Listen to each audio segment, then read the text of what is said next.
Yan na po, una sa lahat, salamat po kay Lord sa biyaya. Thank you Lord. This is it. Blessing na naman. Ito po yung aming naani this year 2024.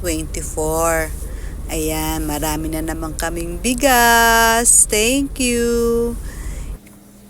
Ayan, ganyan po yan. May balat pa. Pag ho kami wala ng bigas, tsaka po kami nagigiling. Tinatanggal yung balat. Kasi madaling mabulok ang bigas, ang palay, kapag wala na pong balat. Kaya, dyan lang ho siya. Nakatago. Pag kailangan, tsaka po kami magbibigas. Yan po ang naani namin this 2024.